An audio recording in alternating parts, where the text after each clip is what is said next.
کے لیے اس وقت ہمیں اسٹوڈیوز میں جوائن کیا ہے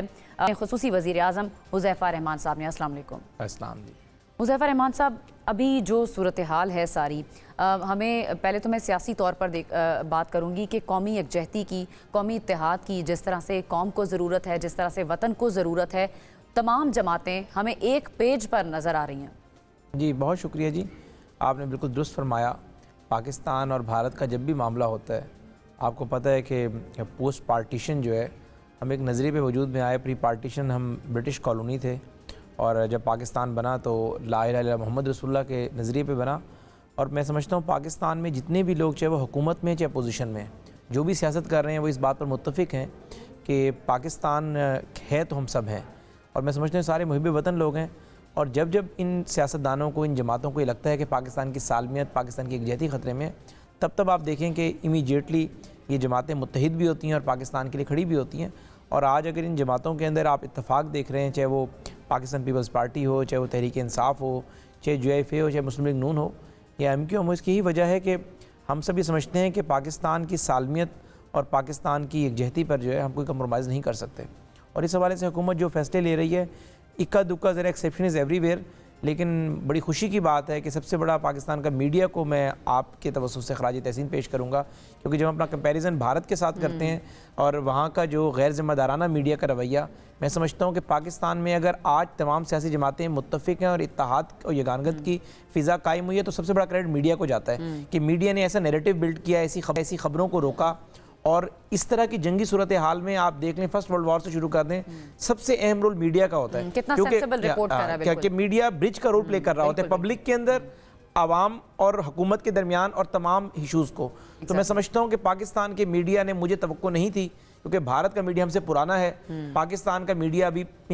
براڈ کاسٹنگ اگر آپ بات کریں 23-24 سال اس کی پیدائش کو ہوئے ہیں، 23-24 سال میں اتنی میچورٹی کا مظاہرہ کرنا، اس پہ پاکستان کا میڈیا بھی ایک خراج تحسین کا، ہمارا تو پیٹرن کبھی بھارت والا رہا ہی نہیں۔ بالکل آپ نے صحیح فرمایا، ہمارا میڈیا چاہے وہ وقت کے حساب سے کم ہوگا لیکن میچورٹی وائز ان سے کہیں آگے ہے۔ آپ نے میڈیا کی بات کی، بھارتی میڈیا جس طرح سے چیخو پکار کر رہا ہے، اور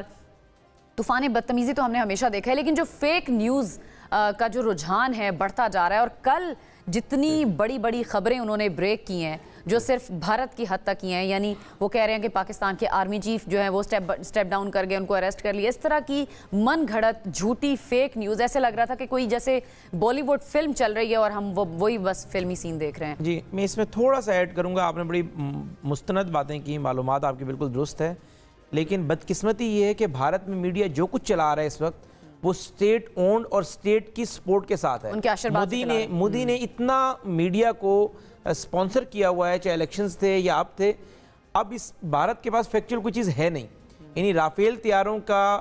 میدان میں آنا اور پھر فلاپ ہو کر تباہ برباد ہو جانا، اس کے بعد شرمندگی چھپاتے پھر اس کے بعد LOC کے اوپر جو کچھ ہوا، وہ بیسیکلی میں سمجھتا ہوں کہ جو اس جنگی فضا ہے، نہ یہ پاکستان کے حق میں ہے نہ بھارت کے حق میں ہے۔ اگر کسی ایک بندے کے حق میں ہے تو مودی کی سیاست کے حق میں ہے، تو وہ بیسیکلی پورے بھارت کو اپنی سیاست کی بھینٹ چڑھا رہا ہے۔ اب اس کے پاس بیچنے کے لیے کچھ ہے نہیں، تو کبھی یہ ڈرون جھوٹوں کی خبر آ جاتی ہے، کتنے ڈرونز میں نے فضا میں بھیج دی ہیں، وہاں پر یہ چلا رہے ہیں کہ حملہ آور ہو گئے ہیں، اتنے ڈرونز ہماری تنصیبات کو نشانہ بنا رہے ہیں، حالانکہ نہیں پتا۔ کراچی پورٹ کے بارے میں خبر چلا رہے ہیں، لاہور اسلام آباد کے بارے میں، لیکن آج کل جس طرح حذیفہ صاحب زمانہ ہے، آپ کا صحافت سے بھی تعلق رہا ہے، اب فیک نیوز جو ہے وہ جس طرح سپریڈ ہو رہی ہے، اور لیکن اس کو پکڑنا بھی شاید اتنا ہی آسان ہے، دنیا اتنی بے وقوف نہیں ہے، آپ ویریفائی کر سکتے ہیں، چیک کر سکتے ہیں، یہ بات بھارت جانتا ہے، وہاں کی حکومت جانتی ہے، ان کا میڈیا جانتا ہے، اس کے باوجود بھی اس طرح کی خبریں، اور کیا وہاں پر جو بھارتی عوام ہے وہ ان پر یقین کر بھی رہے ہیں؟ نہیں دیکھیں جی، بھارت کے اندر بھی جو میں کل کی آپ کو ایک بات بتاتا ہوں، یعنی بھارت میں اپوزیشن کی سب سے بڑی جماعت کانگریس ہے، کل کانگریس کے اپوزیشن لیڈر راہول گاندھی نے باقاعدہ راجیہ سبھا کے اندر قرارداد پیش کی ہے کہ جو رافیل طیارے انہوں نے خریدے تھے 2020-22 کا، وہ ایگریمنٹ ہمارے سامنے لایا جائے، یعنی طیاروں میں کرپشن بھی کی تھی، اب ان کرپشن سے یعنی کی گئے طیاروں کو اب جو ہے وہ طیارے پرفارم بھی صحیح نہیں کر سکے، تو ظاہر ہے صاحب الرائے لوگ دونوں طرف موجود ہیں، سرحد کی اس طرف بھی ہیں، سرحد کے اس طرف بھی ہیں، اور میں سمجھتا ہوں کہ بھارت کی عوام بھی آزادی نہیں ہے، بھارت کی عوام بھی میں سمجھتا ہوں کہ نہیں چاہتی ہوگی کہ اس طرح کی ٹینشن بڑھے، اس طرح کی صورتحال ہو، لیکن چونکہ جب آپ میں سمجھ اس طرح کی بات میں کبھی بلو دا بیلٹ کسی کے بارے میں بھی نہیں کرتا، چاہے وہ دشمن ملک کیوں نہ ہو، لیکن مودی نے بدقسمتی سے اس واقعے سے ثابت کیا ہے کہ وہ واقعی آج بھی وہ کلیم کرتے ہیں کہ ہم دنیا کی تیسری چوتھی بڑی اکانومی بننے جا رہے ہیں, بن چکے ہیں. وہ کسی بڑی اکانومی, وہ کسی بڑی اکانومی کا وزیر اعظم نہیں لگ رہا, وہ چائے بیچنے والا ہی لگ رہا ہے. اس نے وہی کام کیا ہے, کیونکہ اس صورتحال کے اندر میں سمجھتا ہوں کہ بھارت کی بڑی اکانومی ہے, بھارت کی سٹاک ایکسچینج ہم سے بڑی ہے,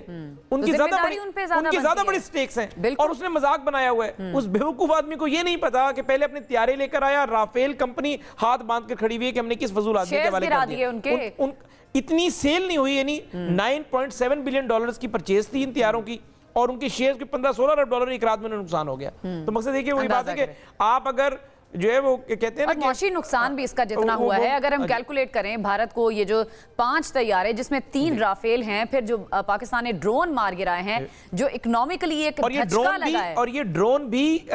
ڈرون کی دنیا کے رافیل ہیں ایگزیکٹلی, یعنی یہ دنیا کے جدید ترین, اور ان کا 5 سے 6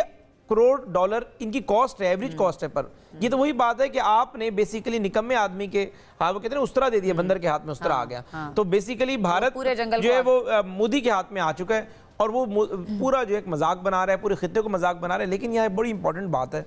آپ مجھ سے, یعنی میں ایک اسٹیٹس کا نمائندہ ہوں, پرائم منسٹر جو بھی فیصلے کر رہے ہیں اس سے پورا ویل اویئر ہیں ہم سب.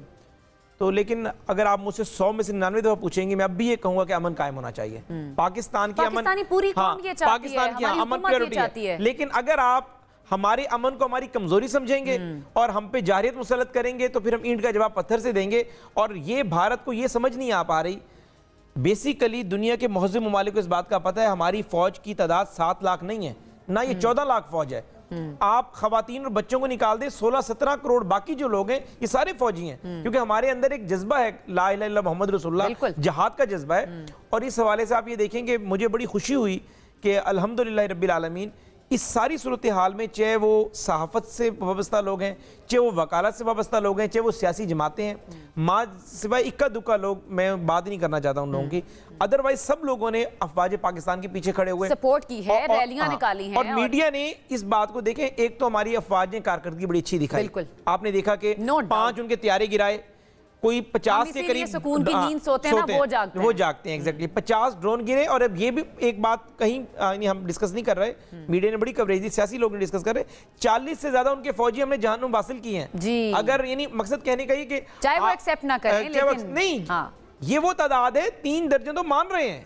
3 سے 4 درجن تو وہ مان رہے ہیں, یہ تعداد زیادہ بھی ہو سکتی ہے. لیکن دیکھیں نا, ہم نے سیویلینز کو ٹارگٹ نہیں کیا, فائٹ ہوتی ہے, جنگ ہوتی ہے, آرمی ٹو آرمی. اور یہ بھی ہم نے یہ نہیں کیا. آپ کو ایک بات کا پتہ ہے, اس بات کو شاید یعنی آپ کے ذرا علم میں ہوگا, لیکن جو انہوں نے ٹارگیٹڈ اٹیک کیے وہ بھی ایک فاؤل پلے کیا رات کے اندھیرے میں, جس وقت 70 سے زیادہ طیارے پاکستان کی فضا میں تھے. ان سب کو بھی اب کیا تھا, زندگی خطرے میں ڈالی. نہیں 4-5 میزائل آپ نے فائر کیے,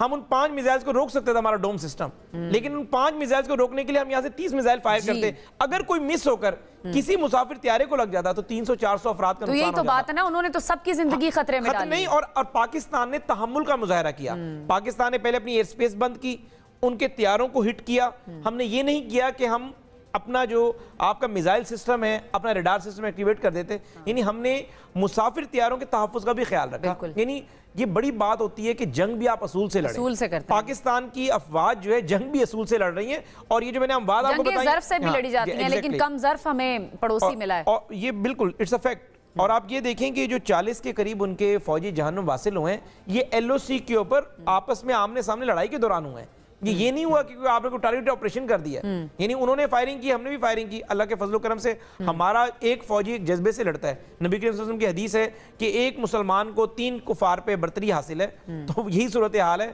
تو بیسیکلی اگر ان کے پاس 70 طیارے تھے, ہمارے 26 طیارے تھے, تو آپ نے دیکھ لیا. یعنی پوری دنیا کے اندر ایسی ایگزامپل نہیں ہے, تعداد سے فرق نہیں پڑتا. نہیں, ایئر سٹرائک کبھی ایسی نہیں ہوئی کہ 100 سے زیادہ طیارے آمنے سامنے آ جائیں. تو ظاہر ہے اس میں میں سمجھتا ہوں کہ